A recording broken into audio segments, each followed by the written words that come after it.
Hello! Hello, hello, hello! Magandang araw at magandang buhay at panibagong vlog na naman si Bonsai Stangdom po. So, samahan nyo ako. Ito yung gagawin natin. Yung ating pinjing na sobrang wild na. Yan. Yan. Wild na wild. Okay? Kailangan na nating ayusan ito. Okay, kung iikutin natin, ito yung kanyang itsura. Yan, ikot.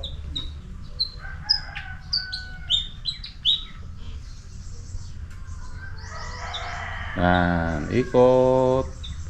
Ito yung kanyang itsura. Okay? So, wild na yung ibang sanga. Nagkakamatay-matay na. Okay, kailangan na nating ayusan ito. Yan. Okay? At itong mga to, kuskusin natin kasi kulay itim na. Oh. Kailangan nating malinisan itong kanyang kanyang pinakabato. Dahil tanggalin natin yung lumot. Okay? Para pumuti. Para mag-iba naman yung kanyang itsura. Yan. Okay? Yung parang bundok. Yan, kailangan nating ayusan. Okay? At ikondisyon.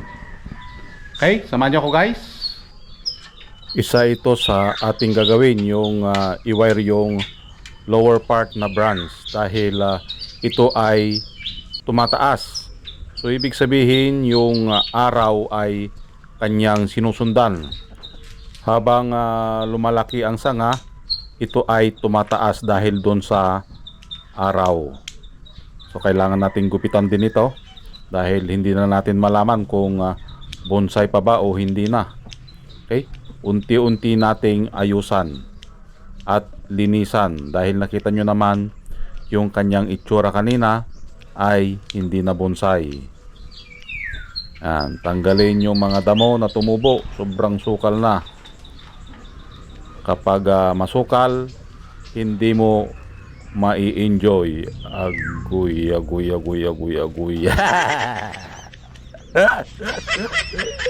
Ano daw? Kapag masukal, hindi mo mai-enjoy. Hindi natin mai-enjoy ang ating panonood. So, hindi na siya magmukhang pinjing kapag ito ay punong-puno na ng damo. Agoy kung anong naisip nyo. Kaya panatilihing malinis. Siya pa yung mag-aagaw ng nutrients, yung damo na yon na tumubo. Okay? So ipagpatuloy natin yung ating panggugupit at paglilinis ng mga bato. Yan.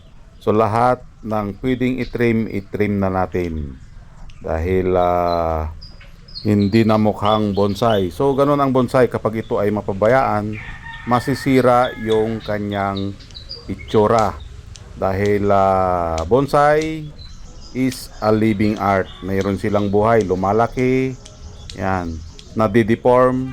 So yun yung i-maintain natin para magmukhang bonsai ulit.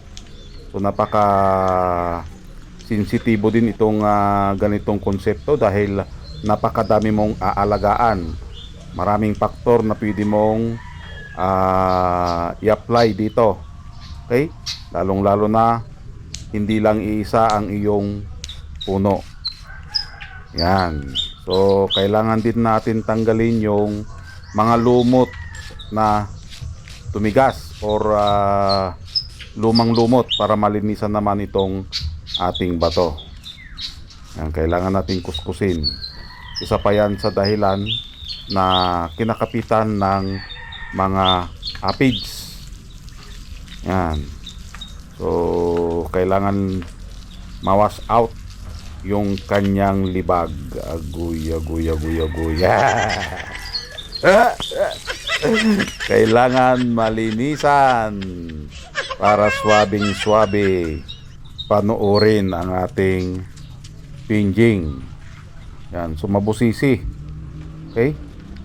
Kailangan mo talagang isa-isahin pati yung bato. Kailangan mong linisan. Yon, at natapos na nating ayusan. Ito na yung kanyang itsura. So may mga dinagdag tayo dito na bato, katulad nito. Yan.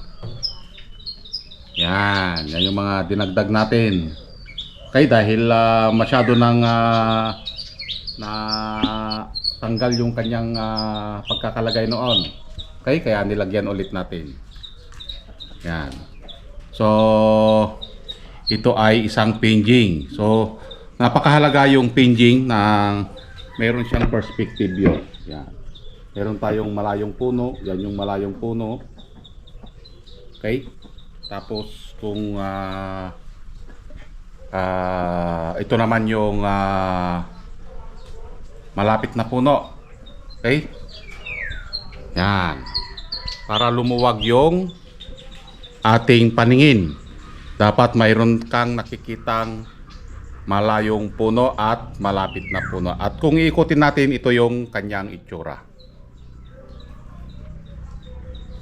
Gumanda ulit ang ating pinjing. So maaliwalas na ulit. Hindi katulad kanina na punong-puno ng damo. Hindi mo maintindihan yung kanyang itsura. Ito yung kanyang back.